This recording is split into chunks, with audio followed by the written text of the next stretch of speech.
comienzo a la conferencia de la profesora Marcela Bassano, titulada Contextos de políticas educativas en la enseñanza del español como lengua materna en Argentina, el lugar de la gramática en la enseñanza de la lengua en la escuela.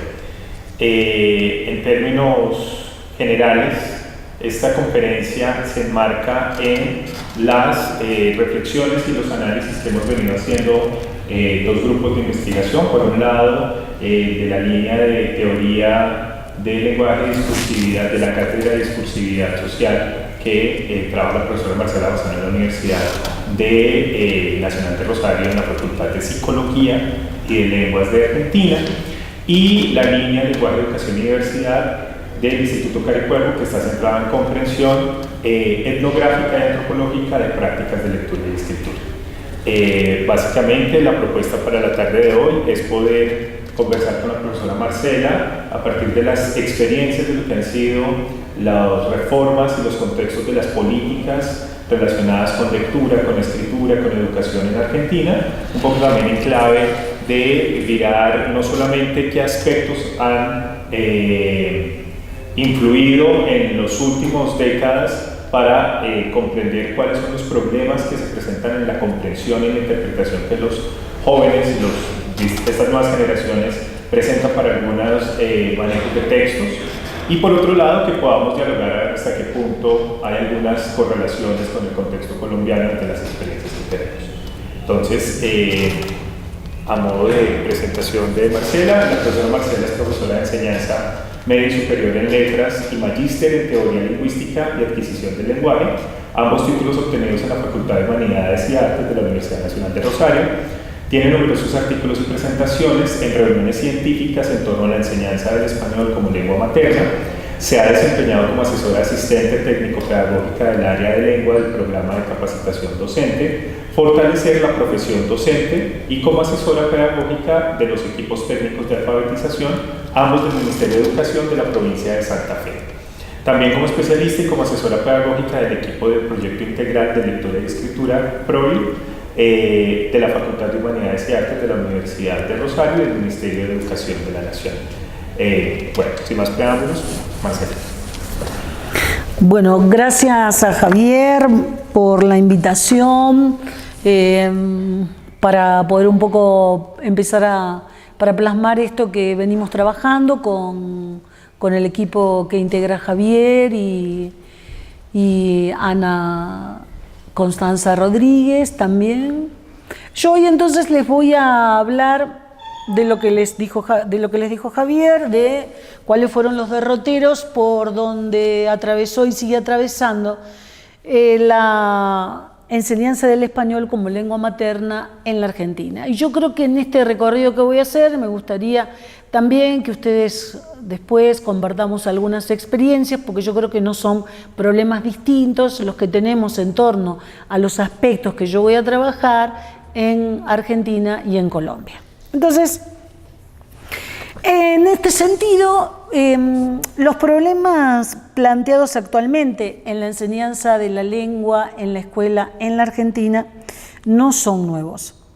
Muy por el contrario, no solo siguen vigentes, sino que se han profundizado a pesar de las sucesivas reformas curriculares a lo largo de los años.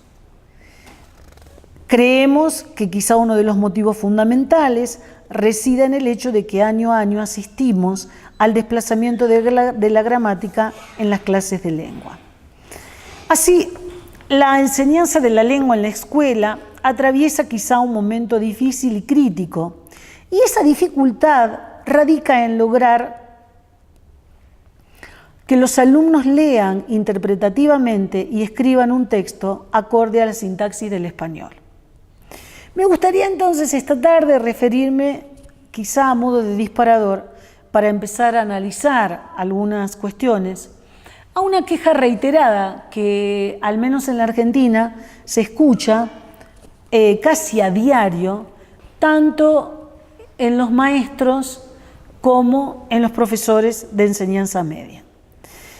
Muy a menudo los docentes expresan enunciados como los siguientes: los alumnos no comprenden ninguna consigna, los alumnos no pueden producir un texto coherente, los alumnos tienen dificultades de comprensión, no entienden lo que leen. Varias son las preguntas que se me ocurren y que al menos yo voy a intentar responder esta tarde.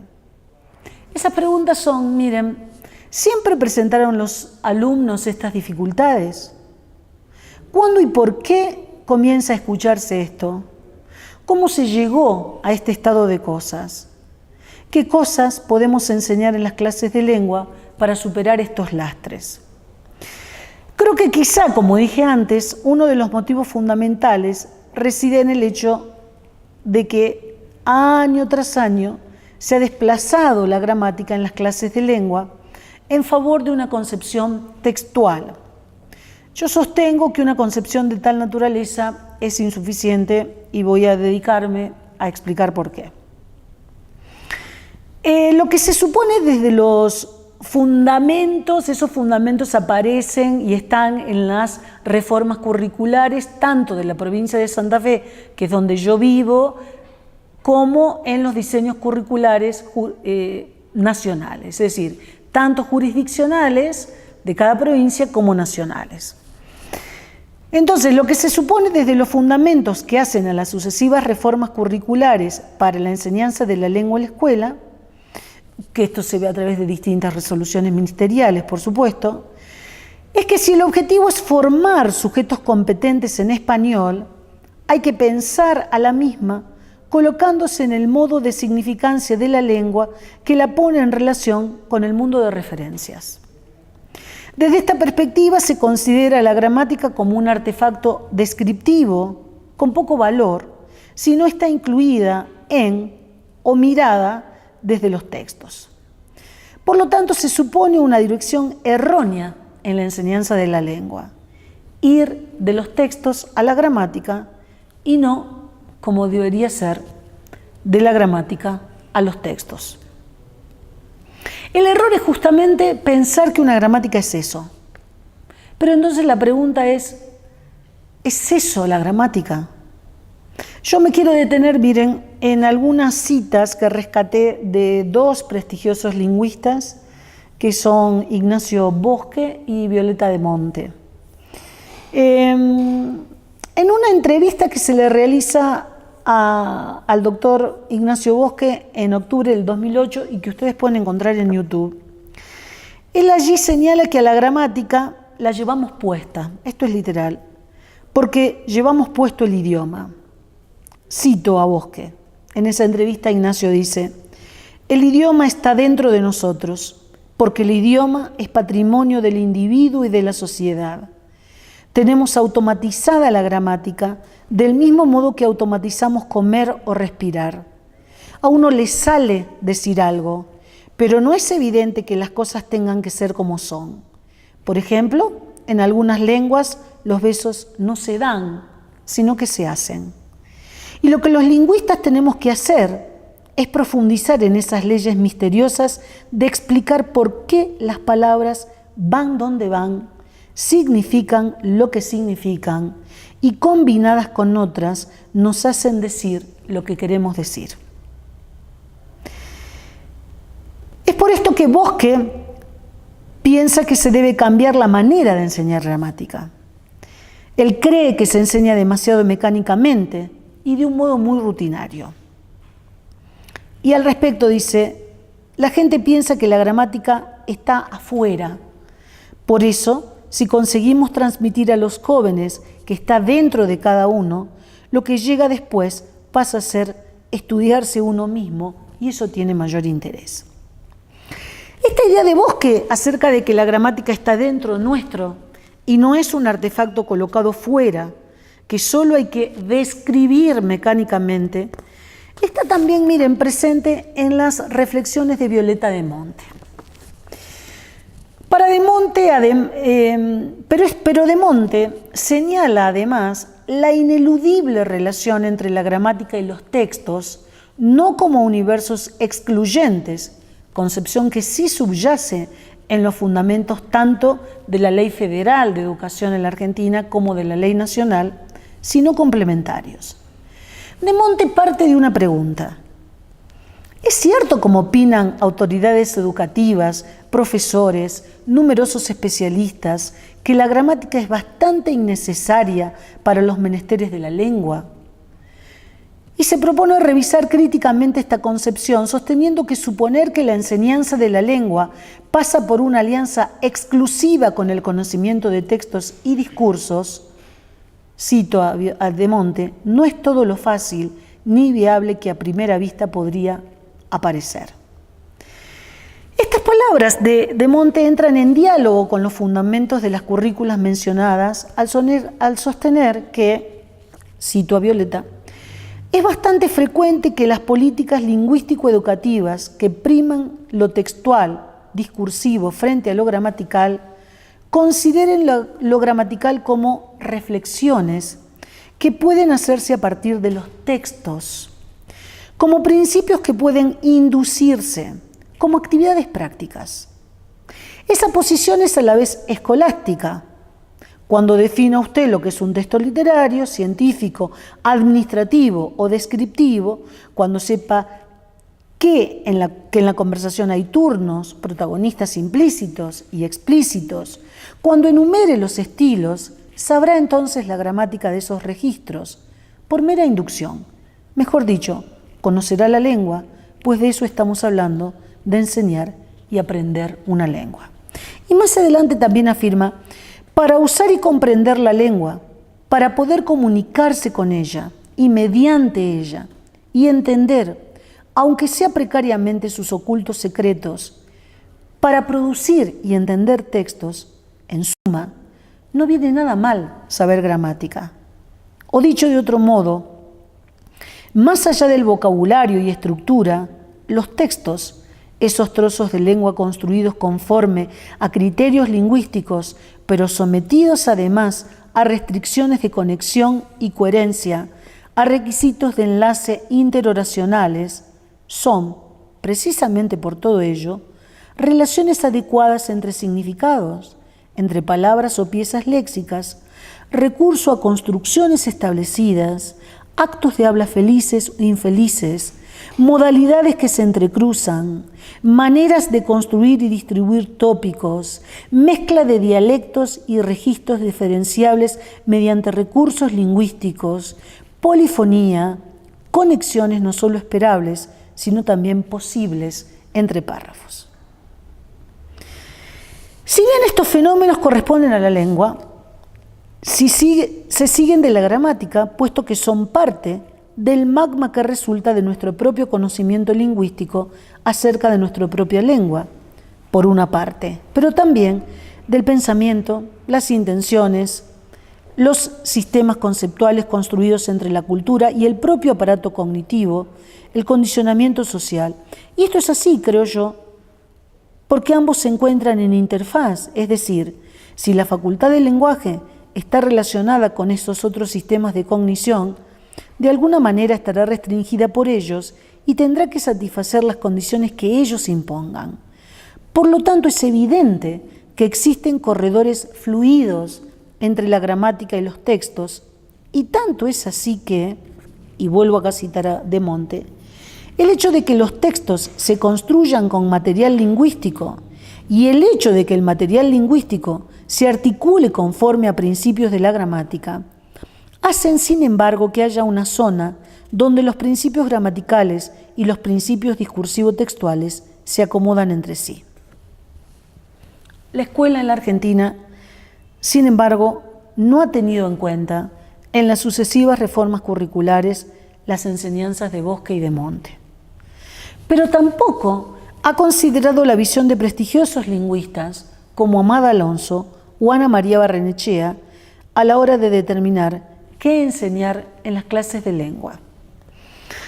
En este punto me gustaría detenerme un poco en la labor de Ana María Barrenechea, que fue una lingüista excepcional de la Argentina. Y digo excepcional porque fue la lingüista que no solo trabajó en el ámbito universitario. En el ámbito universitario lo que hizo Ana María Barrenechea fue el estructuralismo argentino. El estructuralismo argentino lo crea Ana María Barrenechea en la confluencia, digamos, el estructuralismo argentino es una confluencia entre el descriptivismo norteamericano de Hockett y de Bloomfield y de las funciones establecidas por la glosemática de Hiemslev. En esa conjunción, entonces, Ana María Barrenechea baja y además baja a las escuelas el estructuralismo, lo que fue el estructuralismo argentino. Ella tuvo muchas publicaciones junto con otra lingüista que se llamaba Mabel Manacorda de Rossetti. Ellas dos escribieron unos cuadernos de la lengua, se llamaban cuadernos de la lengua, que fueron editados por la editorial Capeluz y que se llamaban en realidad también castellano 1, 2, 3,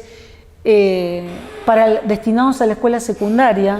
Son fabulosos manuales de enseñanza del español para enseñar el español en las clases de lengua. Y eso fue una obra que encaró Ana María Barrenechea entre los años mediados de los 60 hasta esas gramáticas circularon hasta principios de los 80.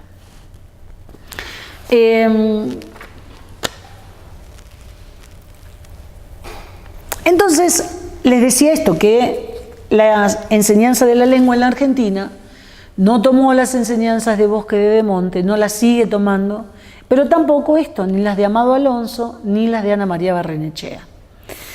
Vayamos entonces, o quiero ir mejor un poco más atrás para revisar qué es lo que ha pasado con la enseñanza de la lengua en la escuela para llegar hoy a este estado de cosas. Recordemos, me gustaría recordar algunos momentos claves. En las décadas del 30 y del 40, Amado Alonso, en el prólogo a su gramática castellana, escribía: el programa de lengua se compuso con todo rigor, de tal modo que fuera la lengua misma la estudiada y aprendida. Escuchen, que fuera la lengua misma la estudiada y aprendida.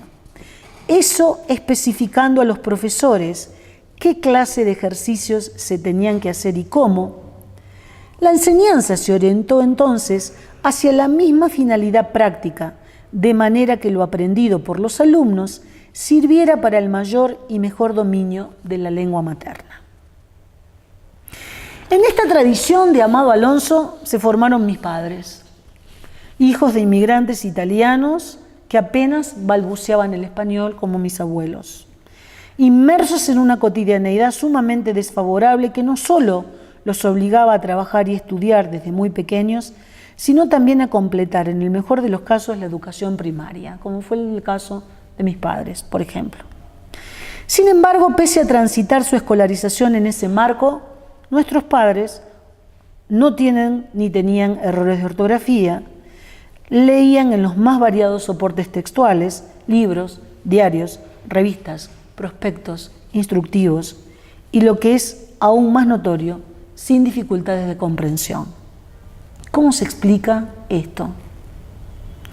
Posteriormente, como les decía antes, en la década del 60, Ana María Barrenechea, conjuntamente con Mabel Manacorda de Rossetti, en el año 69, hay dos textos, los pueden buscar, comienzan a darle forma a lo que será el estructuralismo argentino, marco en el cual me formé yo, y todos aquellos que hoy transitamos los 50 y tantos.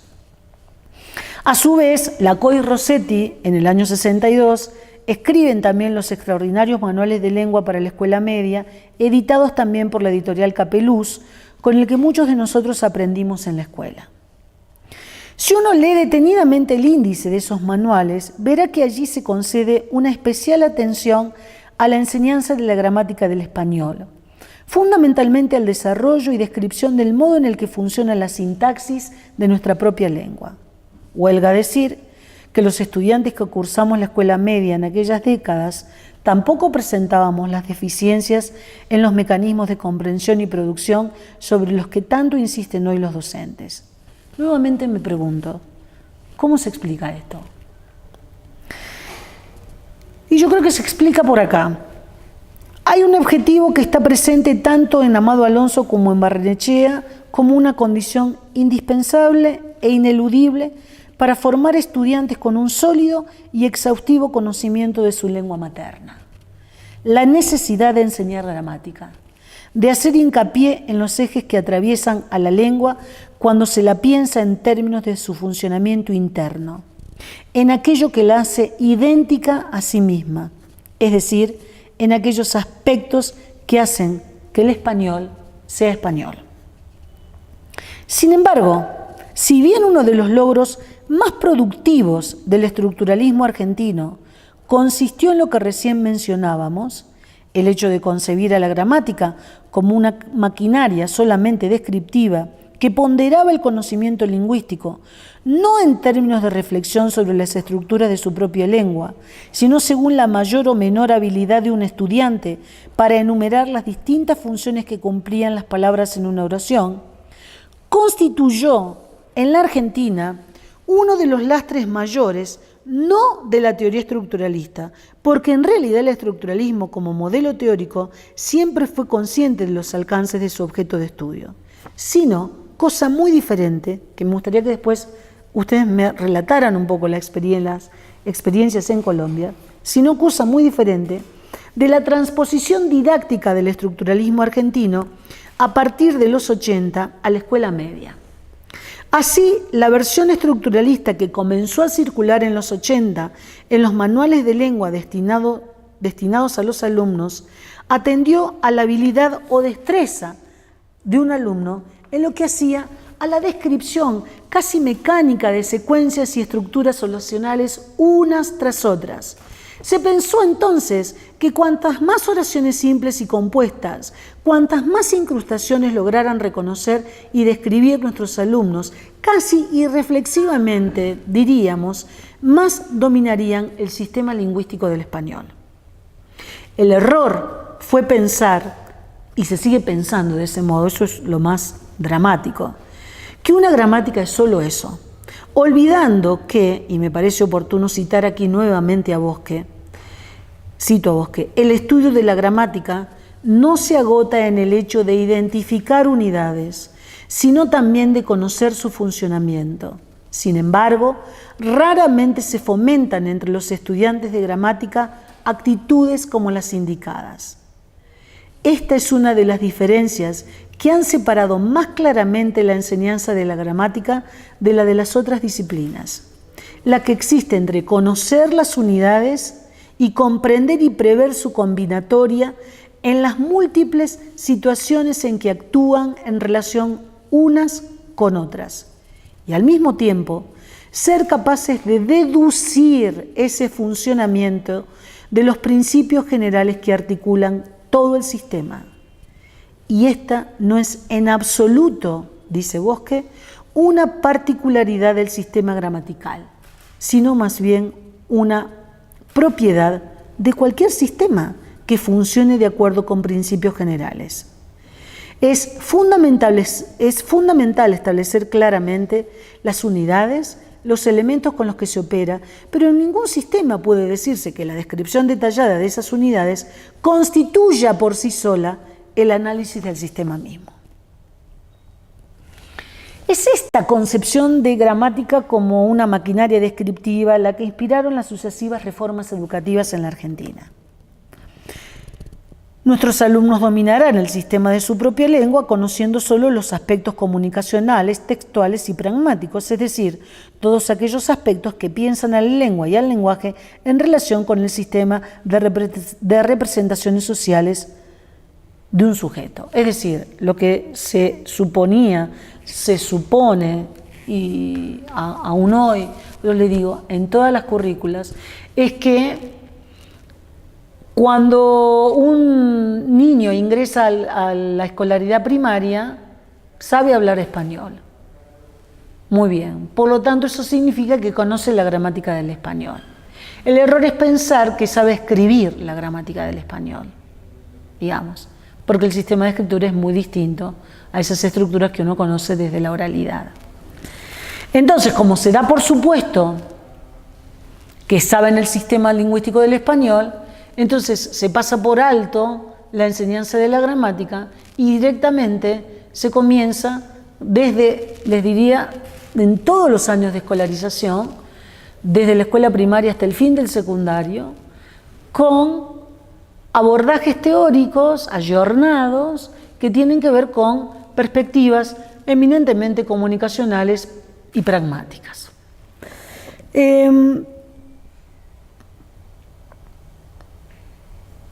Sin embargo, este modo de pensar la enseñanza de la lengua lejos estuvo de ser exitoso, al menos, insisto, en la Argentina. Yo creo que pensar en una didáctica de la lengua para la escuela implica una primera tarea que consista en ordenar. Esto es, establecer a modo de ejes ordenadores, siguiendo a Benveniste, los dos modos de significancia de la lengua. En tal sentido, la tarea es discriminar, por un lado, aquellos abordajes que estudian y analizan una lengua en aquello que hace a su identidad como tal, en nuestro caso particular, aquellos aspectos que hacen que el español sea español, sin considerar los hechos que hacen a su dimensión social, sin atravesar la barrera de aquello que relaciona una lengua con las cosas que están en el mundo. Y por el otro, aquellos que la piensan y la analizan en relación al mundo de referencias. Así existen abordajes en los que no interesa relacionar el lenguaje con las cosas, con lo que está fuera de él, es decir, con el modo en el que se relaciona con el mundo, con las cosas, sino que tienen como objetivo prioritario la determinación del funcionamiento interno de una lengua, concibiéndola, como ya diría Hemsley en los años 40 también, como una norma de relaciones mutuas. Dentro de este ámbito, lo importante es reconocer, por un lado, los elementos que conforman una lengua y prever su combinatoria de acuerdo a las reglas que rigen su funcionamiento. De este modo, se parte de la necesidad de que un alumno comprenda en primera instancia que el hecho de estar dentro o fuera de ese sistema tiene efectos sobre sus propias producciones y sobre la manera en la que pueda poner en juego sus conocimientos lingüísticos a la hora de comprender un texto. Esto es, lo que me interesa remarcar con ustedes son fundamentalmente dos cosas. Primero, la necesidad de que un alumno comprenda primero lo que implica estar dentro o fuera de esa norma para poder así usarla. Y segundo, que los procesos textuales no son otra cosa que la transposición al ámbito no oracional de procesos sintácticos que se producen en las relaciones que contraen las palabras entre sí en el ámbito oracional. Pero por otro lado, existen también aquellos abordajes que reflexionan en torno a las mediaciones del lenguaje y que por lo tanto tienen como preocupación fundamental la de relacionarlo con lo que está fuera de él, analizarlo teniendo en cuenta el modo en el que se relacionan las palabras con las cosas. Dentro de este eje se piensa la lengua en relación con la sociedad, lo que implica pensar en los procesos involucrados en el modo en el que un texto se pone en relación al lenguaje con el mundo de referencias. Y aquí es importante que un estudiante sepa entonces que el conocimiento de los modos de argumentación o los intercambios conversacionales o las dimensiones involucradas toda vez que dice algo, esto es, las dimensiones involucradas en los distintos actos de habla, entre otros, son conocimientos lingüísticos que debe poner en juego cuando de lo que se trata es de usar su propia lengua. Pero que también, cuando la lengua está en relación con el mundo de referencias, debe apelar a una serie de conocimientos previos que son los que justamente le permitirán hacer esa relación.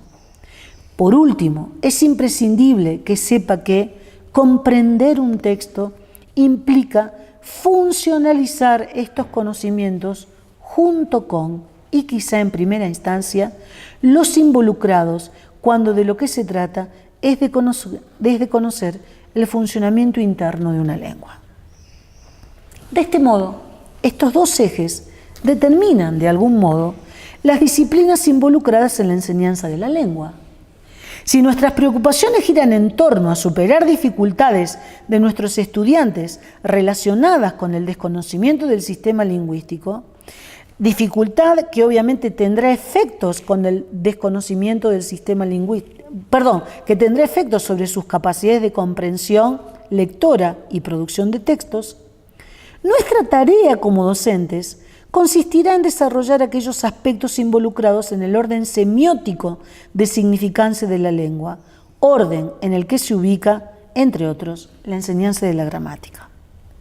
Si en cambio las necesidades y dificultades de nuestros alumnos están relacionadas con los conocimientos involucrados en el uso de una lengua, como docentes nos ubicaremos dentro del orden semántico, orden relacionado con los aspectos comunicacionales, textuales y pragmáticos de una lengua.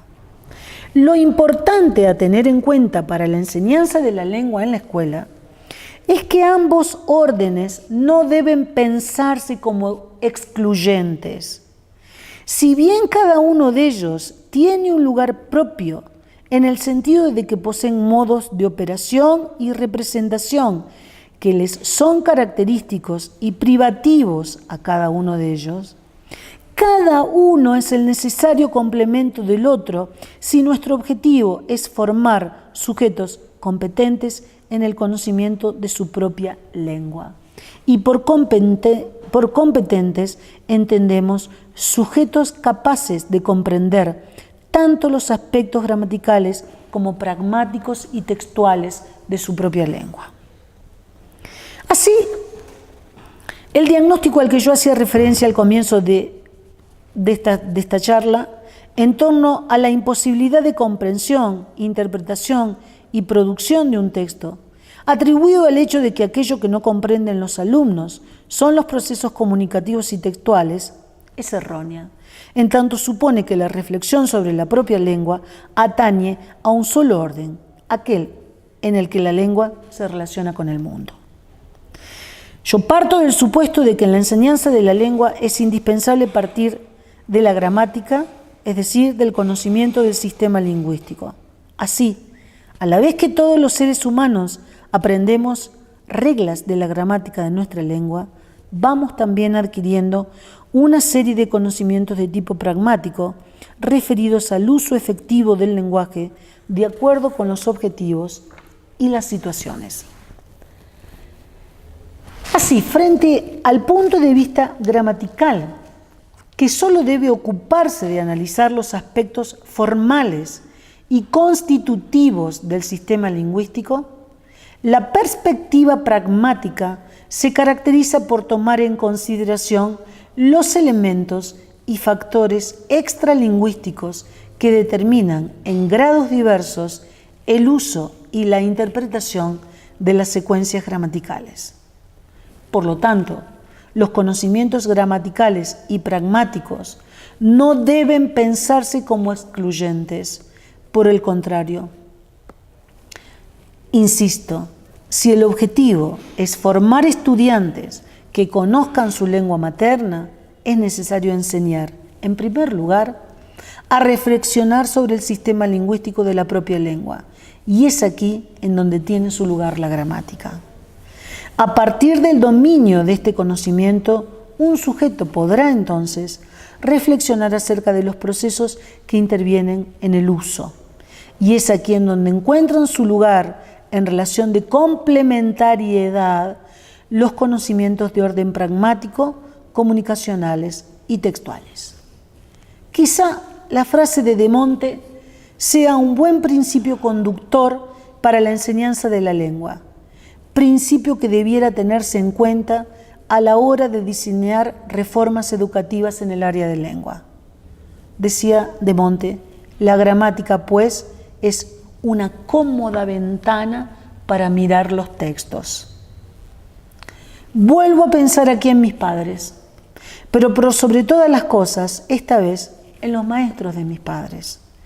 Quizás ellos, guiados por Amado Alonso, tuvieron en claro que debía ser la lengua misma, la estudiada y la aprendida, si querían que sus alumnos dominaran su lengua materna o, lo que es lo mismo, aprendieran a leer y a escribir.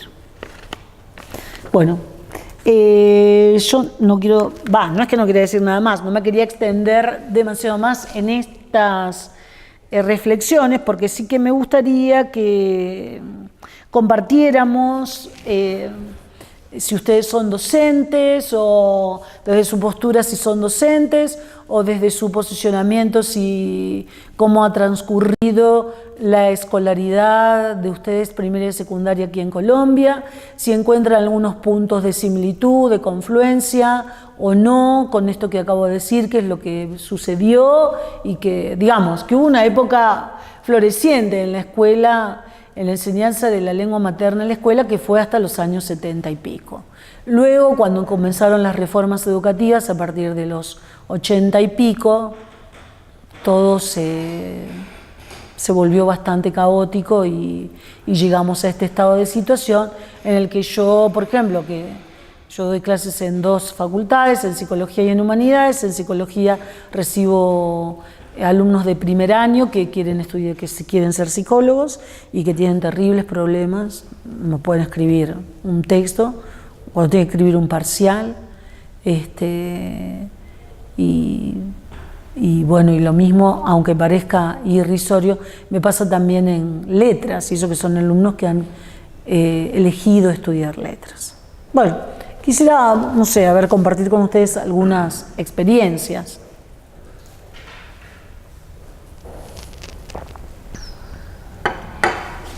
O si tienen alguna pregunta para hacerme, si quieren que me explaye sobre algún punto, si tienen alguna, no sé, duda o pregunta. Antes de empezar con las discusiones sobre precisamente las experiencias educativas, me estaba haciendo una pregunta cuando hablabas del nivel de comprensión de las generaciones anteriores, y es, ¿hay alguna diferencia en las exigencias de comprensión e interpretación textuales de antes y las de ahora? O sea, nosotros, no sé, de alguna forma le pedimos algo diferente a nuestros estudiantes cuando les pedimos que comprendan e interpreten un texto. Es que no había, la diferencia era la siguiente. Yo voy a volver a hablar de mis padres, que ya fallecieron, porque tendrían hoy 90 años. Pero mi experiencia... voy a hablar de mi experiencia como hija que transitó la escuela primaria en ese momento. Ni a mi papá ni a mi mamá en las clases tenían que enseñarle a comprender un texto. Era algo natural. Ellos comprendían un texto tal cual como decía. ¿Qué sé yo?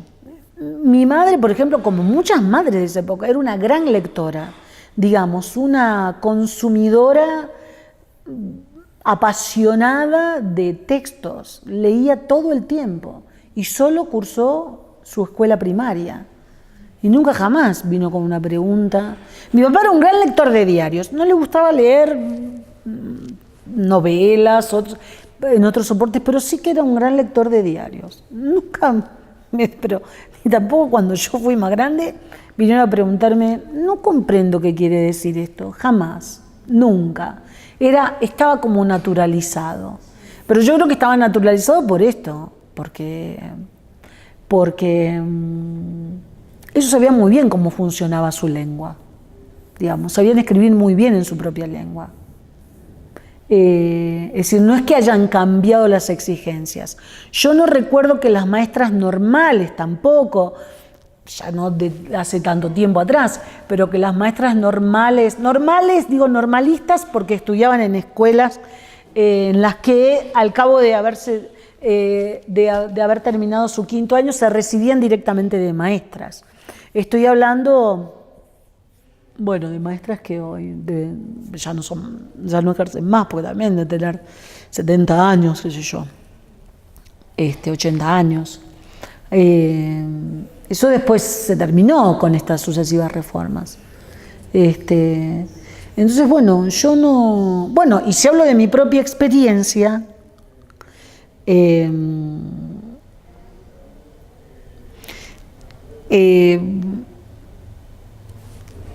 yo recuerdo en mi escolaridad primaria también que había esto que decía Amado Alonso, pero digamos que era un objetivo muy claro que tenían, que tenía que ser la lengua misma, la estudiada y la aprendida.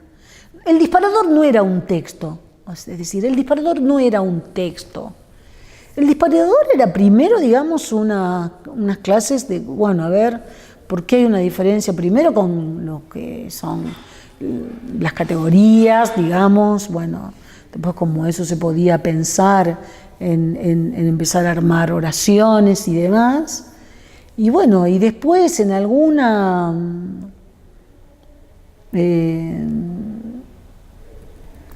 instancia, yo recuerdo, bueno, en la Argentina había el área de lengua, se dividía, me río por los títulos que tenían las secciones de, claro, o sea, la maestra vieron en primero, segundo y tercer grado, es una maestra para las dos áreas. Pero el área de lengua había por ejemplo, nosotros comenzamos la clase de lengua, eso recuerdo porque yo guardo esos cuadernos todavía, mis propios cuadernos. Empezaba con un dictado, siempre empezaba con un dictado, siempre. Con un dictado de palabras, a lo mejor era una serie que la aprendíamos antes. Luego había una parte de conocimiento de la sintaxis y luego había una parte que miren cómo se llamaba intuitivos y lenguaje.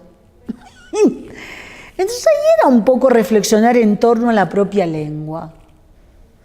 Y después había una parte de producción, yo te estoy hablando cuando yo estaba en primer grado, que tenía 6 años, había una parte de producción que llevaba como título desenvolvimiento. Y entonces ahí era donde nosotros empezamos a ensayar nuestras primeras producciones muy pequeñas.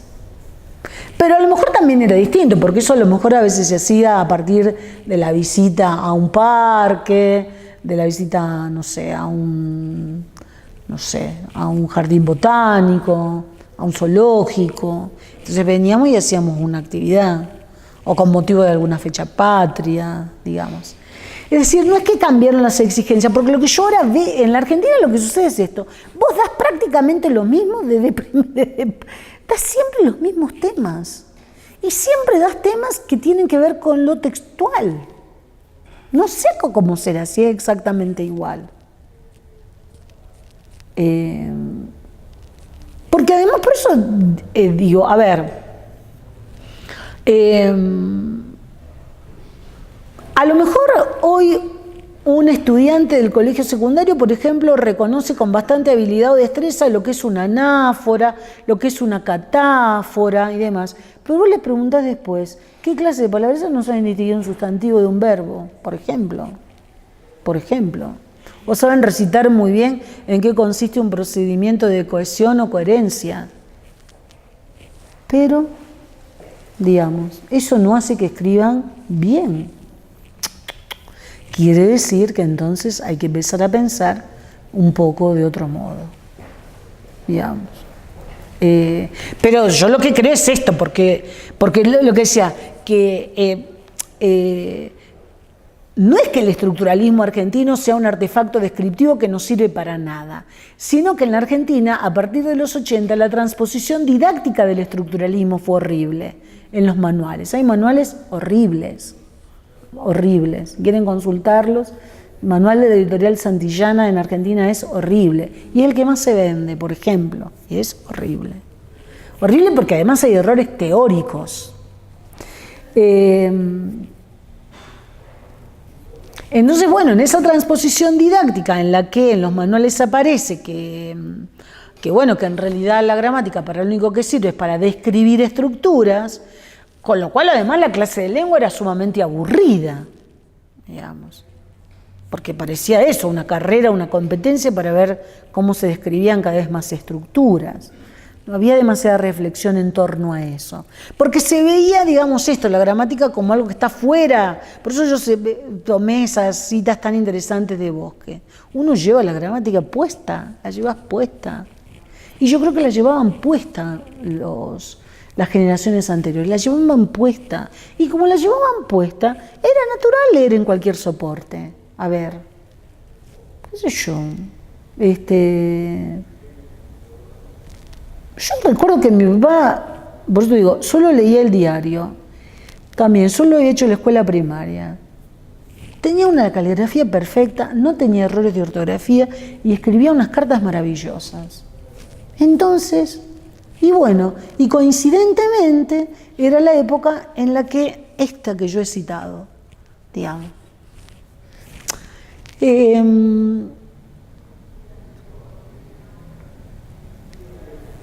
Más allá que, bueno, yo no puedo ser una idílica en pensar que si uno trabaja en esas condiciones todos los estudiantes van a aprender, porque también hay algo que tiene que ver con lo social, que los tiempos han cambiado, que los estudiantes tienen bastante desidia, pero también yo creo que, bueno, la desidia es porque a veces nosotros no usamos lo que ellos saben, no aprovechamos eso, en el sentido de hacer una serie de distinciones. Yo creo que está bueno trabajar con las tecnologías con las que ellos disponen, pero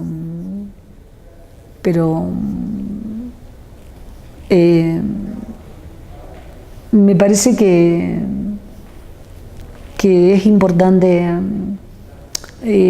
trabajar con otro tipo de ejercicios, trabajar con otro tipo de material de ejercitación, y no es que sea una ejercitación repetitiva, sino que realmente trabajar como se trabaja cuando ellos resuelven un problema de matemática. Yo creo que trabajar con resolución de problemas en lengua, digamos, problemas que presenta la gramática del español, eso es mucho más interesante y entretenido que trabajar describiendo estructuras. No tiene mucho sentido eso, sino en trabajar problemas. Eso me parece que resultaría bastante más, lo tendría a un estudiante al menos sentado en ese pupitre un poco más entretenido que de otro modo. Y bueno, ¿y cómo ustedes son docentes? ¿Y dónde enseñan? En el colegio en el sur de la ciudad.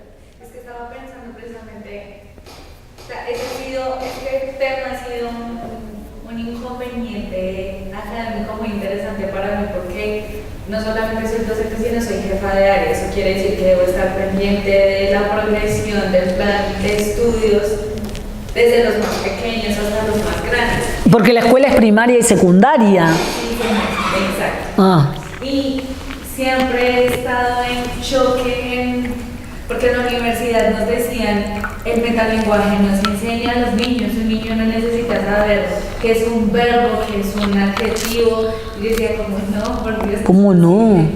Entonces, en el plan de estudios que oriento, efectivamente está la gramática, pero me quedaba la duda de, ¿será que esto funciona? ¿Será que esto es efectivo? Le doy más énfasis a esto, más énfasis a lo textual, y creo que esta charla, o sea, es perfecta porque entiendo qué es lo que estoy haciendo efectivamente por el conocimiento de los niños en pro del desarrollo lingüístico, que es lo que nos interesa, de esa competencia comunicativa fundamental.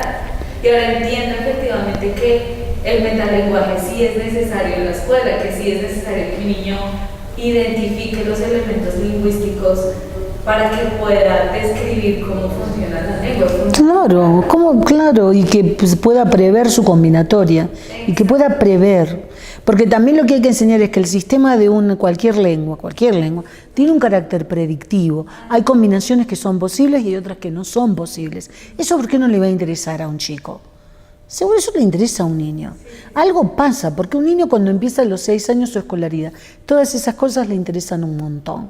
Porque está absolutamente ansioso de poder descubrir esto de cómo funciona el lenguaje, cómo puede armar y desarmar palabras y construir. Quiere decir que que todo esto que digo que no se está haciendo tiene el efecto de que los chicos no tengan interés, pero me parece porque hay un error de orientación. Obvio que hay que... Yo una vez también trabajé bastante en estas capacitaciones que hacía. ¿Cuáles son los aspectos metalingüísticos que habría que tener en cuenta para constituir una agenda para los docentes que enseñan lengua?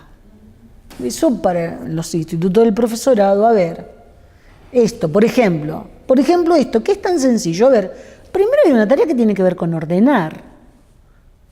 Si hay ejes ordenadores, y esos ejes ordenadores no son excluyentes, obvio.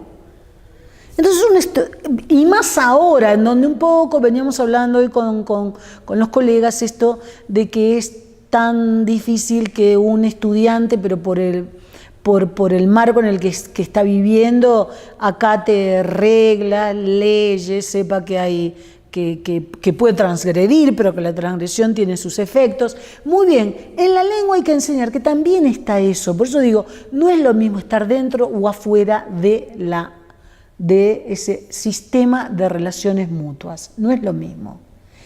¿Quiere estar afuera usted como alumno? Y esté afuera, pero sepa que está afuera. Está bien, por supuesto. Siempre digo, por supuesto que está bueno en determinados soportes utilizar la economía del lenguaje, la economía escrituraria en estos soportes, cuando uno escribe por WhatsApp, en Instagram, lo que fuere. Muy bien, pero que sepa que ese no es el sistema del español. Entonces, si uno trabaja con todas esas cosas, yo creo, no es que vamos a tener estudiantes que sean fans de la lengua, pero sí que les va a resultar bastante más atractivo, creo yo. Sí. Buenas tardes. Ha dicho cosas sobre la lengua materna, la propia lengua del estudiante, pero vale también lo que dijo usted para lenguas extranjeras, para el aprendizaje del inglés, francés o de, cualquier... Bueno, pero yo en la charla anterior del 4 de abril justamente, ¿qué era lo que decía? Esto. Como en la enseñanza de una lengua extranjera en la escuela no se parte de este presupuesto de que un estudiante conoce el sistema lingüístico de esa lengua, porque justamente no lo conoce, entonces un profesor de inglés, un profesor de francés, un profesor de alemán, ¿qué es lo que está obligado? A enseñar el funcionamiento interno de esa lengua, a enseñar el metalenguaje del inglés. A ver, ¿por qué las preposiciones no son iguales? ¿Por qué los verbos son distintos? Entonces, justamente, los estudiantes que van, yo comentaba eso, los estudiantes que van a escuelas bilingües o a escuelas que tienen muchas horas de idioma extranjero, que tienen... las escuelas normales en la Argentina tienen muchas horas de inglés y francés, entonces justamente esos estudiantes pueden aprender o pueden entender la gramática del español porque están dando gramática, por ejemplo, del inglés o del francés, en donde ahí sí dan gramática. Por supuesto que vale. Pero lo bueno es que los profesores de inglés y francés, claro, ¿por qué los profesores de inglés y francés o alemán o lo que fuere? Obvio, es una verdad de perogrullo. ¿Por qué no pueden empezarlos por los procesos comunicativos, textuales, lo que fuere? Y si al estudiante hay que enseñarle el sistema de esa lengua. Y para enseñar el sistema de esa lengua, ¿qué dan los profesores? Gramática del inglés, o del francés o del alemán. Claro. Y entonces esas currículas están mucho mejor diseñadas que las currículas de enseñanza del español. Porque ahí sí aparecen una serie de cuestiones metalingüísticas. Sí, pero muchos libros salen de la comunicación, digamos. Sí, sí, pero, digamos, en la Argentina,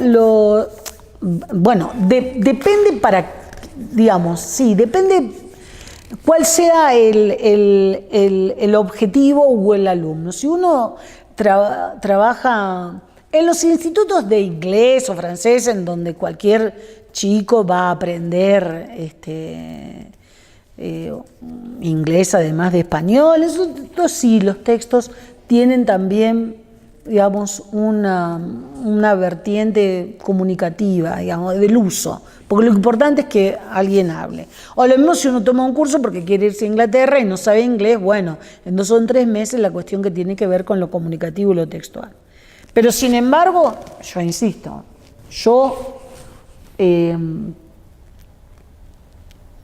también creo que de ese modo uno opera un poco como adivinando, que es distinto que si uno también aprende un poco la gramática de esa lengua, porque puede pensar puede pensar, combinar. De hecho, miren, también les voy a dar un ejemplo personal. Yo estudié italiano unos pocos meses, 3, 4 meses, porque quería ir a Italia y quería hablar un poquito de italiano. Y entonces estudié con una hablante nativa del italiano, que hace muchos años vivía en la Argentina, pero ella era italiana. Entonces, claro, ella no sabía la gramática, o sea, sabía mucho de la gramática de su propia lengua, pero no sabía metalingüísticamente eso. Pero eso lo sabía yo. Porque, claro, entonces cuando ella me enseñaba, digo, entonces claro, esta construcción, digamos, no es lo mismo con tal verbo que con tal otro. Bueno, yo aprendí mucho más rápido que quedándome en esa cuestión descriptiva de poder hablar. Pero también es decir que en los colegios bilingües, por ejemplo, el estudiante, bueno, aprende inglés, por ejemplo, pero gracias al aprendizaje del inglés funciona, escribe, entiende mejor En español. en español. Claro, es lo que le acabo de decir, claro. Gracias a que aprende mucho inglés y la gramática del inglés, escribe mucho mejor en español y comprende mucho mejor en español. Entonces esa es una evidencia clarísima de que hay que enseñar el funcionamiento interno de una lengua. Porque esto es lo que yo digo, los estudiantes que en Rosario van al colegio inglés, al colegio que se llama San Bartolomé, o al colegio alemán, el Goethe, o a la Dante Alighieri, que es el colegio italiano, bueno, claro, como aprenden gramática desde esa perspectiva, son chicos que escriben mucho mejor en español. Muchísimo mejor en español. Son chicos que escriben muy bien en español. Pero es loco eso, porque operan por traducción, claro. A ver, claro, si esto es un pronombre en el inglés, quiere decir que en español esto es un pronombre, claro. Sí, por eso digo, esos estudiantes están mucho mejor preparados en español por rebote, digamos, del inglés, del francés, o del alemán o del italiano. Me llevas a pensar que decías que en tu reflexión histórica, que más o menos como en los años 80 que eso empieza a cambiar, y más o menos para esa época es que en la enseñanza de segundas lenguas y de lenguas extranjeras se empieza a cuestionar mucho el enfoque gramatical. Ahora, Claro. es importante poder tener claro, como estabas diciendo, que uno es el contexto de aprendizaje de una segunda lengua, de una lengua extranjera, donde efectivamente hay la crítica que se hacía, que es donde vienen los del enfoque comunicativo, es a decir, es que, ¿qué hacemos con estudiantes que están memorizando una cantidad de estructuras gramaticales si cuando tienen que estar en una situación comunicativa no saben usar la lengua, les da pena, tienen timidez, no saben qué recursos socioculturales están mediando para participar en una situación comunicativa? Y esa crítica que viene de la enseñanza de segundas lenguas y que también se ha cuestionado en los últimos años, pues lo que buscó fue dejar la gramática al lado, es decir, como no, lo importante no es aprender gramática, porque con el aprendizaje de la gramática no se va a garantizar una competencia oral conversacional. Pero entonces ahí viene algo que es distinto cuando hablamos de la enseñanza de la gramática en lengua materna, porque una cosa es apropiar elementos y estructuras de la lengua para poder participar comunicativamente en una interacción social concreta, que hace parte de las reglas de la oralidad, que hace parte de las reglas del intercambio en tiempo real con un interlocutor que de una u otra forma me implica unos procesos también de reacción y de recursividad y de improvisación, ¿cierto? Y otra cosa es cuando uno se enfrenta al uso de la lengua en un nivel escrito, porque ahí me quedó sonando lo que decía Marcela, que en últimas, pues lo que se requiere en la escuela es que el niño aprenda a usar la lengua materna, y eso significa que aprenda a leerla y a escribirla. Y yo creo que ahí hay otro supuesto que también ha sido muy complicado, que se ha dado por sentado, y es que aprender lengua es aprender letras, es decir, aprender a escribirla, aprender a leerla. Y entonces ahí es donde empieza como dos capas muy distintas, porque claro, en la enseñanza de segundas lenguas, de lengua extranjera, necesitamos que haya una aproximación de cero de la lengua para que inicialmente el sujeto vaya mostrando habilidades para intercambiar mensajes conversacionalmente.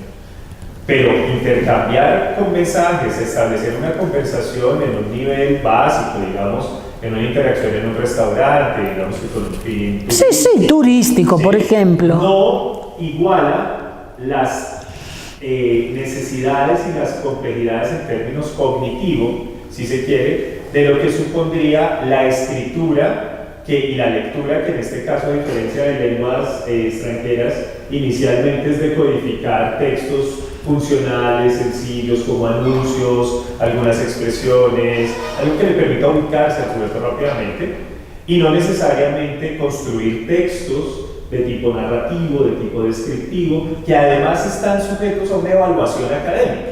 Claro. No es una escritura creativa, no es una escritura, digamos, epistolar, en donde yo le escribo una carta al profesor y le cuento de mis cosas, y voy empezando a poner recursos de la lengua en la construcción de textos, sino que es un texto que tiene que dar cuenta de los aprendizajes que estás teniendo en las distintas áreas.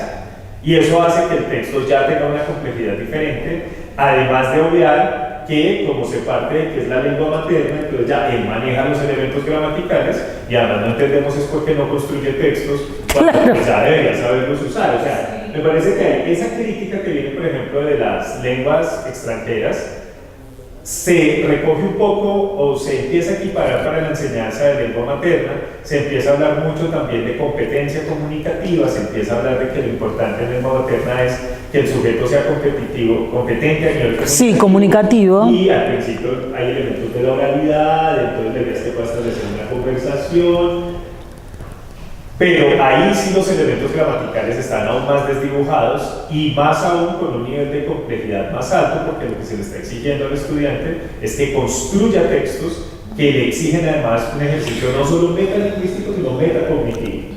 ¿Sí? Y dar cuenta de esos aprendizajes, ahí es donde como que las exigencias terminan siendo muy altas, y entonces además, ahora lo importante es que tengamos lectores críticos, que tengamos habilidades escriturales para participar como ciudadanos, pero cuando hay una serie de abonos, de elementos básicos que se dieron por sentados, y entonces lo que hay es cierta frustración. Pero por eso yo quiero esto que vos decís de un sujeto debe saber escribir, pero para construirse como ciudadano también. Por eso esto es lo que digo, que es importante,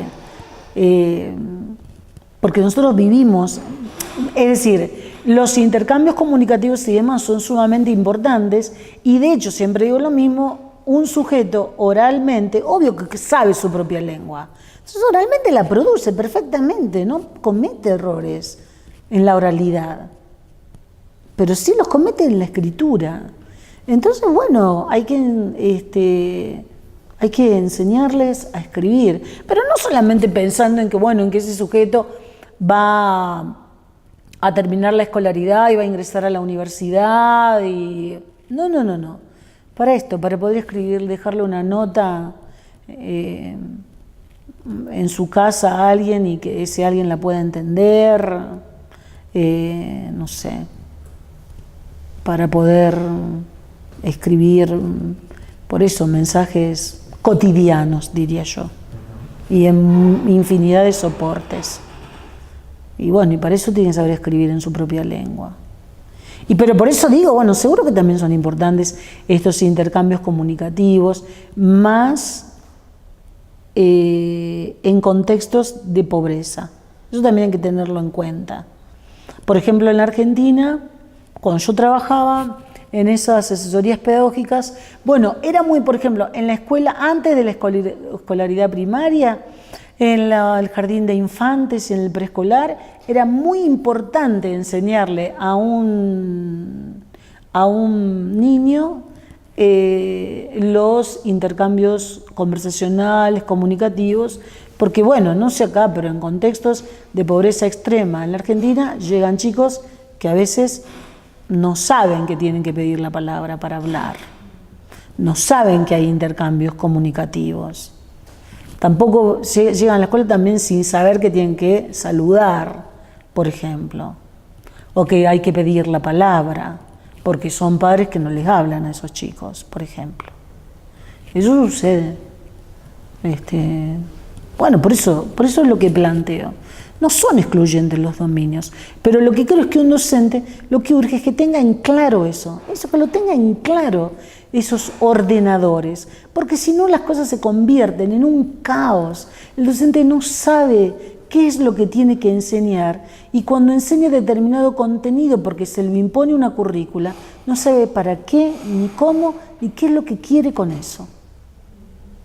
Vos querías preguntar algo. Cuando uno revisa los lineamientos curriculares, que es un documento institucional que fija qué contenidos y qué principios, bajo qué principios se debe enseñar la lengua española en Colombia, pues uno se da cuenta de que sucede algo parecido que en Argentina, y es queremos que los estudiantes en las etapas iniciales aprendan a nombrar las cosas, queremos que hablen fluidamente, queremos que sepan nombrarlas para que en etapas posteriores pueda atender a una explicación de la lengua. Si en una etapa inicial queremos que la use, queremos que con posterioridad la sepa explicar, lo que supone el aprendizaje de categorías gramaticales. Ahí empieza a estar un poco el problema.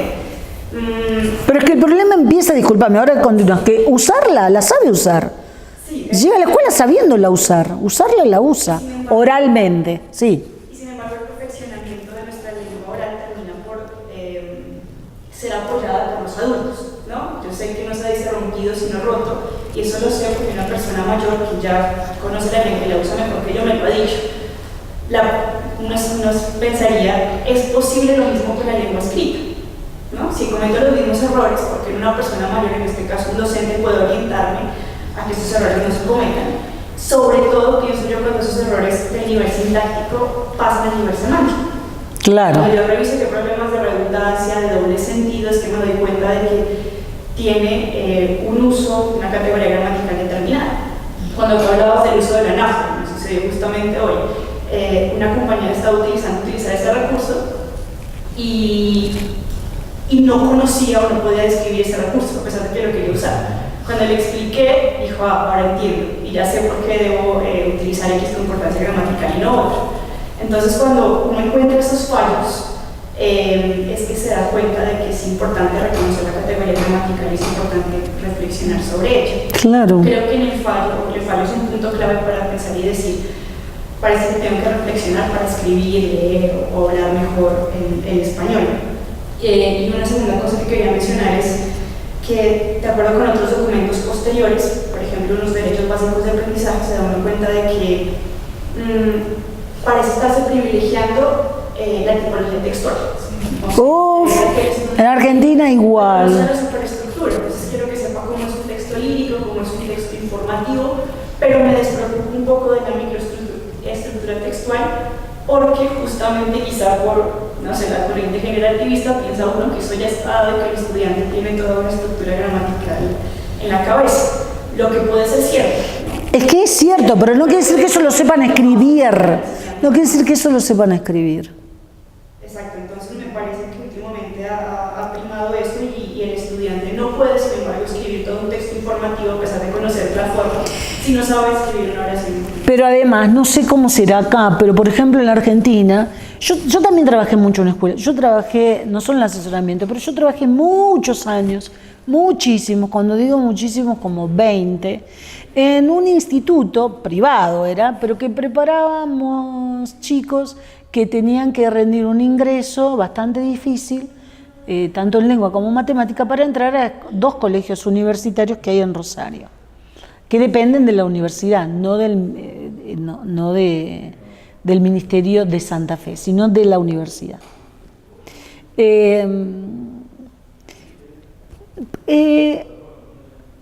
no sé por qué hay pocos docentes, no trabajan con la idea de borradores tampoco. Eso que me hace acordar un poco esto que vos estabas diciendo. Esa necesidad de concebir el cuaderno como un borrador, digamos.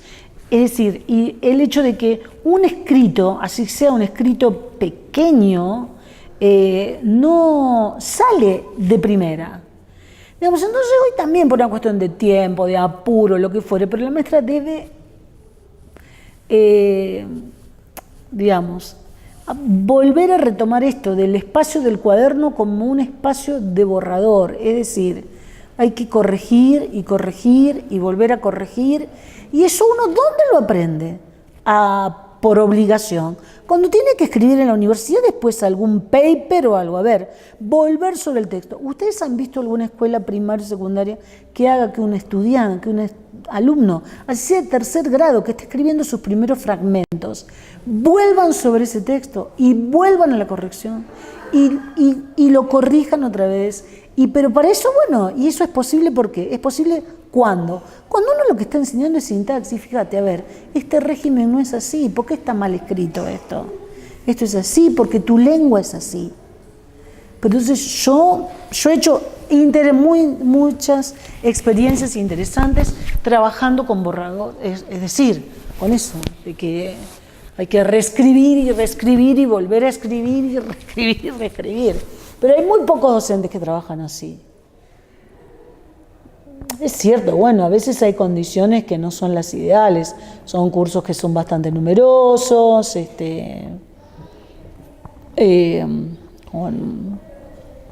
o si no son numerosos, a veces hay escuelas públicas de las zonas periféricas en Rosario que no son numerosos, pero es bastante difícil trabajar con esos chicos por las historias que traen, que les dije, claro. Pero me parece que bueno, esto, que es eso que hay que tener en claro. Sí. Buenas noches. No soy docente. Tuve la oportunidad de pronto de hacer un acercamiento para tratar de desarrollar mapas mentales. ¿Mapas? Mapas mentales. Ah.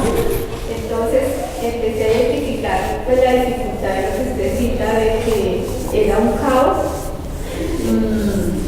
organizar mis lecturas y poderlas utilizar en el tablero. O sea, hice un ejercicio pues, con chicos como entre 10 y 12 años hacia la zona de Cazucá, Ciudad Bolívar. ¿Por qué me solicitaron el ejercicio? Los chicos tenían, a pesar de que tenían esa edad, no tenían la lectura, o sea, estaban quedados. Entonces, a raíz de eso, pues no utilizaban el cuaderno. Entonces me decían, no, pues utilice el tablero y mire cómo puede transmitir lo básico. Por ejemplo, me solicitaban, céntrese, por decir, para ellos qué significa una experiencia de corregir una conducta. ¿Sí? Y entonces yo empezaba como haciendo un árbol, qué es lo correcto, qué es lo incorrecto, ¿sí? Para poder discriminar. Entonces, identificaba que para lo que para mí era incorrecto, para ellos era correcto. Y yo dije, o soy yo la que tengo el problema de no categorizar y extraer la definición para que se logre corregir el hábito. Sí, eran como cosas sencillas. Y en conclusión decía, no, pedagógicamente no funcioné. ¿Sí? Fue lo que me atribuí pues, a mi persona. Yo no soy pedagoga, no tengo formación de licenciada. Pues, ¿Y vos qué profesión, digamos, por qué te habían convocado para eso en esa escuela? Ese era para hacer un acompañamiento de catequesis. Ah. Era un acompañamiento de catequesis y pues tenían un eje temático donde tocaba ir acompañando con ese eje temático a los chiquillos que querían hacer su preparatoria. Pues lastimosamente pues el aprendizaje ellos no lograron descartar ciertos conceptos que se estaban solicitando y obviamente nunca hicieron sus sacramentos dentro de esos tres. Claro. Pues uno queda como, bueno, acá vengan los seminaristas, vengan los sacerdotes y vengan los que tengan que venir, porque pues también yo identifiqué que yo tenía dificultades en el tipo de lecturas que me estaban solicitando. Por ejemplo, defina que es Espíritu Santo. Entonces, cuando yo me empezaba a identificar en ese tipo de textos, yo decía, tengo que bajar el lenguaje, hacerlo sencillo para transmitirles a ellos. Y de allá para acá notaba como ese circuito que no conectaba. Yo decía, la que está teniendo problemas también es porque usted no logra como organizar qué es lo que quiere transmitirle y el lenguaje es sencillo, no como para un adulto. Claro. No como para lo que ya dicen, no, pues ya se por ahí no hay cuantas pastorales o doctrinas, no, ese lenguaje no se podía transmitir en ese nivel. Y bueno, esa es una experiencia, pero ya para mi vida personal,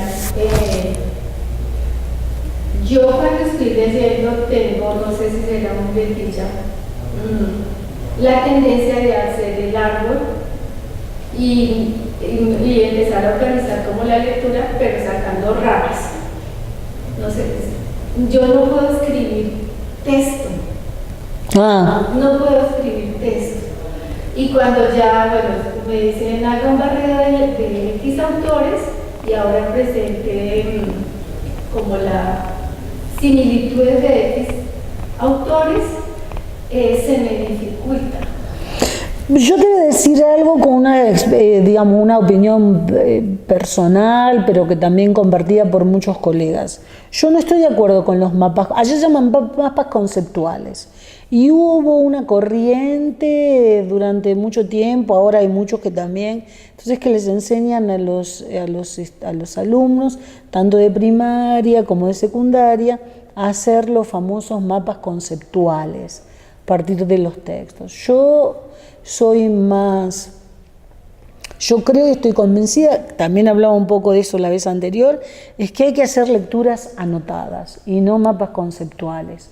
Me parece que estas lecturas anotadas, que es del modo en el que, digamos, al menos en el modo, no en el que yo estudio, en el que uno acostumbra, cuando tiene esa praxis de lectura continua, digamos, que la propia carrera lo lleva, la propia práctica lo lleva, es de anotar, porque para mí el mapa conceptual te impide seguir la argumentación, digamos. Vos con el mapa conceptual es difícil que puedas extraer como el esqueleto argumentativo. En cambio, si vos haces notas, miren, yo supongamos que leo lo que fueron, abro paréntesis, abro llaves, anoto, a ver por qué esta parte puede referencializar acá, digamos, con qué esto puedo redirigirlo a otro texto que yo haya leído, a otra idea de otro autor, o cómo esta argumentación se completa con algo que viene después.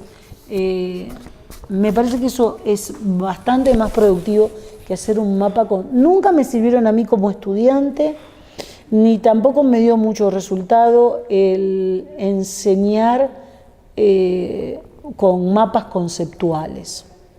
Porque también me parece que esto que les dije, que la organización argumentativa de un texto va más allá de la organización de un mapa conceptual. Pero también depende del tipo de texto. Un texto puramente informativo, supongo, es más fácil para tratar un argumentado. El argumentativo es, bueno, es lo que dice usted, más lógico. Bueno, los textos informativos, entre comillas, también son argumentativos, digamos, en este sentido, claro. Porque también hay que desterrar un poco esta idea. Vieron que también en estas tipologías textuales, también en la Argentina es muy común que se enseñen en estas tipologías los tipos de textos. Entonces, que hay textos informativos, que hay textos expresivos, que hay textos en donde predomina la función conativa.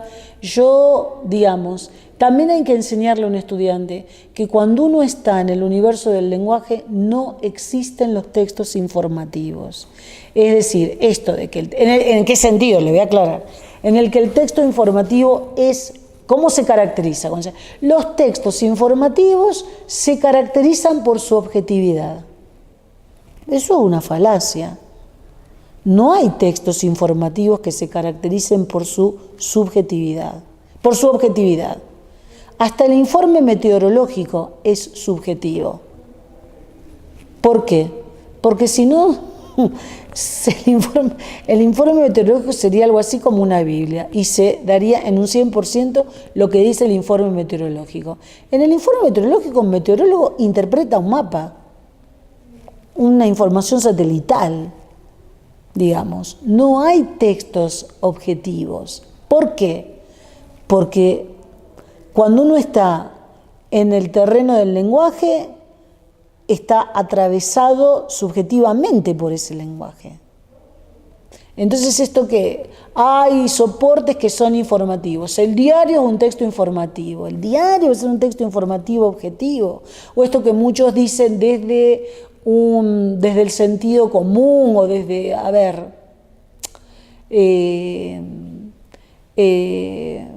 tal periodista no me gusta porque no es objetivo. No tiene por qué serlo, digamos.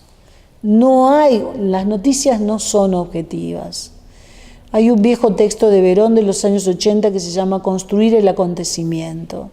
Y los acontecimientos informativos se construyen, dice Verón, de la misma manera que se construye un modelo de auto.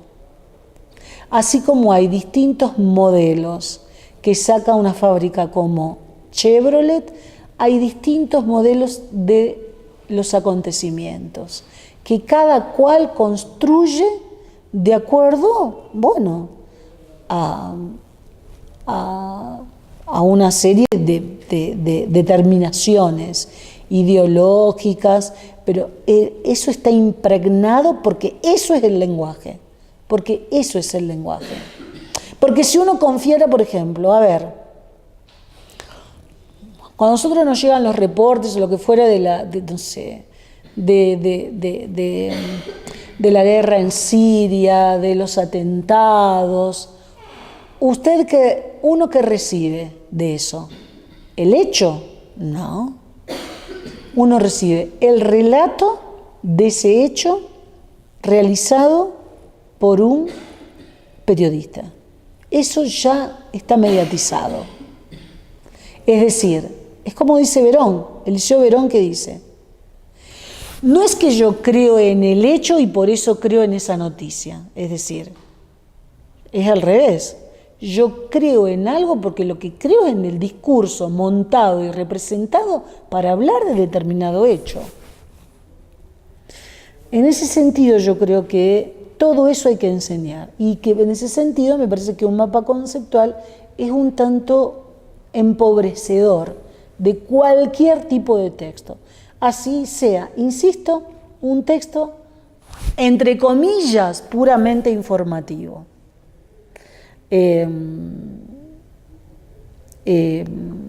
Porque nosotros somos seres atravesados por el lenguaje. Y los textos informativos no son transparentes. Eso es una clasificación también que hay que empezar a desmontar, porque no es cierta. En esta tipología de textos pero por eso digo, Pero eso también es porque los manuales han interpretado mal a Jacobson, por ejemplo. Jacobson no, digamos, de las funciones del lenguaje de Jacobson, que ahí se sacaron ciertas tipologías, pero Jacobson no dice que cuando hay una función conativa, emotiva, fática, metalingüística, bueno, él dice que, bueno, que siempre están presentes todas, lo que pasa es que hay una que domina. De hecho, que hay un artículo de Jacobson que jamás se tradujo al español, que está creo que lo escribió en francés, que se llama La dominancia o La dominante. Y que él dice eso, justamente. No hay textos puramente de un tipo, no existe eso. Hay alguna intención que prevalezca, pero esta cuestión de que los textos objetivos que los textos informativos son objetivos, es una contradicción. ¿Cómo va a haber textos objetivos si son lenguaje? No tienen por qué serlo. No lo son, es una falacia.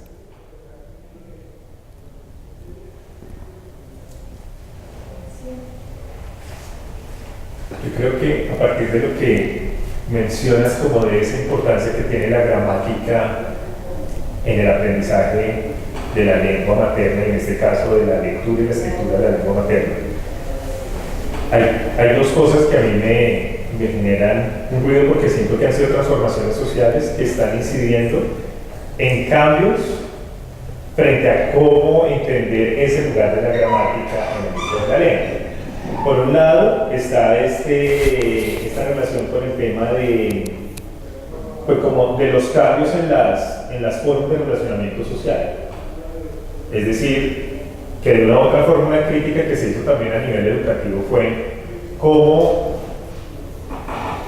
antes se asumía que el saber estaba centrado en el docente, en el maestro, y el estudiante tenía que acatar esa versión que daba el maestro, que por lo demás se podía pensar que era muy objetiva, y que tenía un criterio de autoridad, un criterio de verdad, y que ahora con lo que ha venido pasando desde los 80, desde los 90, desde la idea de que el estudiante no solamente es un vaso que está para llenar, sino que también discute, que también apropia, y la apropiación de ideas que vaya argumentando, pues también usar la lengua no consiste solamente en un esquema, si se quiere, un poco confesional, que yo repito reglas y que si yo acato las reglas, soy tenido en cuenta como un buen ciudadano, sino que ahora, y que era un poco el objetivo, la idea no es que usted aprenda reglas para que como un borrego las reproduzca, sino que usted logre comprender un poco cómo es que debe participar a nivel social y en esa medida cómo se negocian distintas posturas.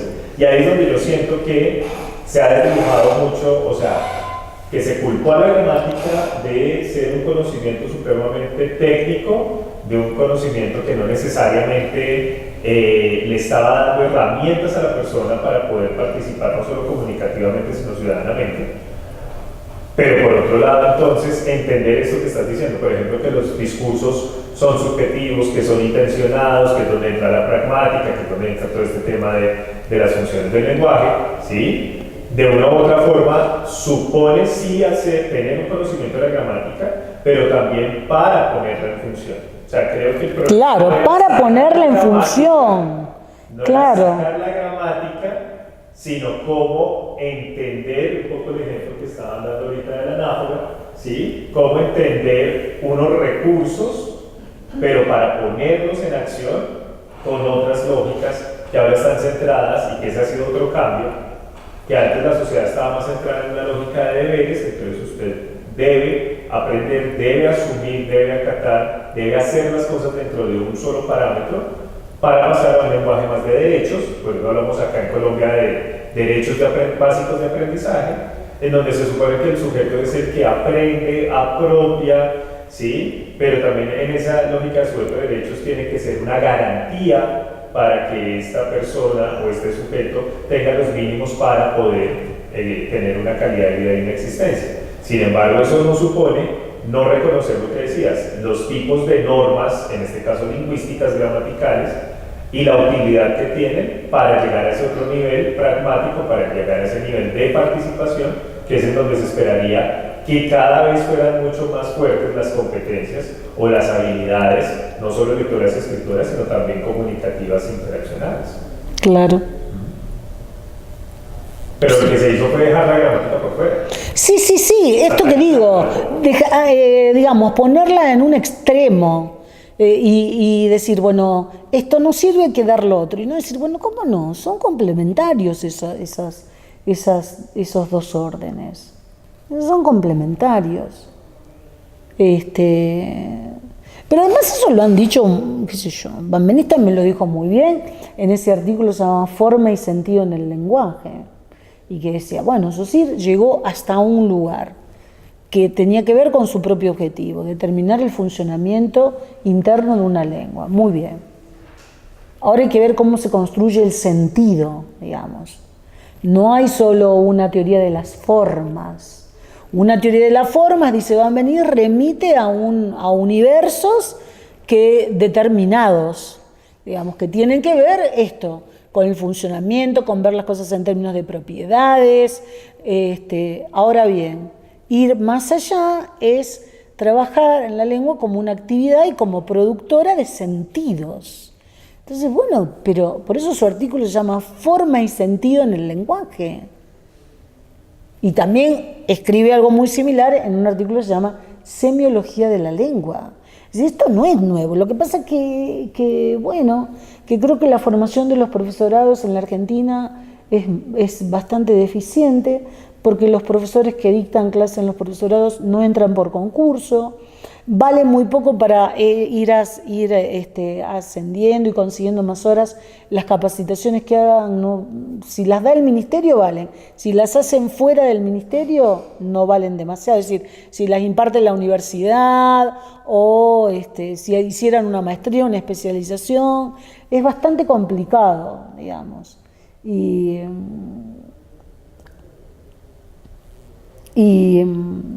bueno, y entonces me parece que eso también tiene que ver con un problema de orden político, porque nadie quiere asumir el costo político de poner un poco de orden en los institutos de formación docente.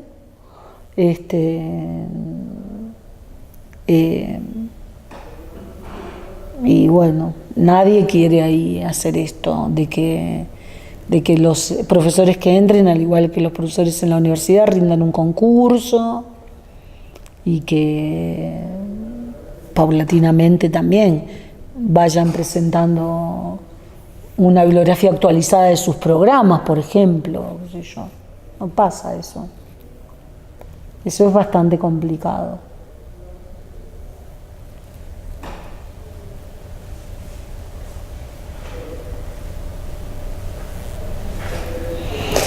Bueno, entonces, si no... ¿querés preguntar algo más? Bueno, entonces les agradezco mucho la presencia de todos ustedes. A mí también me enriqueció mucho que ustedes me contaran sus propias experiencias. Yo tenía la intuición de que los problemas entre Argentina y Colombia no eran tan distintos, y hoy la corroboré, compartimos todas las mismas desventuras, los mismos padeceres. Pero bueno, me parece que hay un camino que es posible y que tiene que ver con estas cosas un poco que yo les comenté hoy. Le quiero agradecer mucho a Javier y a Anita por haberme invitado otra vez a venir acá al Caro y Cuervo. Espero que la próxima vez ellos estén en este lugar que estoy yo ahora, pero en la Argentina, en Rosario, y que sean estudiantes de Rosario, que los estén escuchando a ellos, que seguramente, y lo sé porque lo hemos conversado mucho, tienen muchas cosas interesantes también para volcar en Rosario con los estudiantes. Bueno, muchas gracias por venir y por escuchar en silencio. Gracias. Gracias.